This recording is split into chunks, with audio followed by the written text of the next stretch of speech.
শুভ সকাল সবাইকে। সকাল সকাল দেখো আমি আর আমার মেয়ে গোলা রুটি নিয়ে বসে গেছি। সকাল সকাল না, বেশ অনেকটাই বেলা হয়ে গেছে। ওদিকে গ্যাসে ভাত বসিয়ে দিয়ে এসে আমি আর মেয়ে এখন সকালের টিফিনটা করতে বসেছি। আজকে মেয়ের জন্য আর সকালে আলাদা করে কিছু বানাইনি, ওই গোলা রুটি আমি আর ও খেয়ে নেব।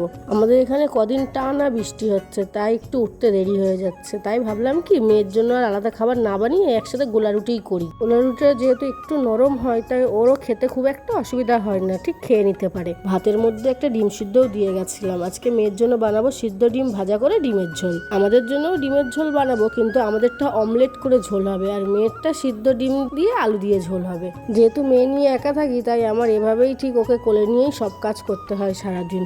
আর আমি কোনো কাজ করব, আমার মেয়ে ওস্তাদি করবে না, তাই হয়। এই দেখো হলুদের মধ্যে হাত ডুবিয়ে দিয়েছে, কি করে যে সহ্য করি আমি। একটা বিখ্যাত ডায়লগ আছে না, মেয়ে কর্ম করনে জাতি হো কাণ্ড হো যাতে হ্যাঁ, তা মেয়ে নিয়ে আমার অবস্থাও ঠিক সেরকমই।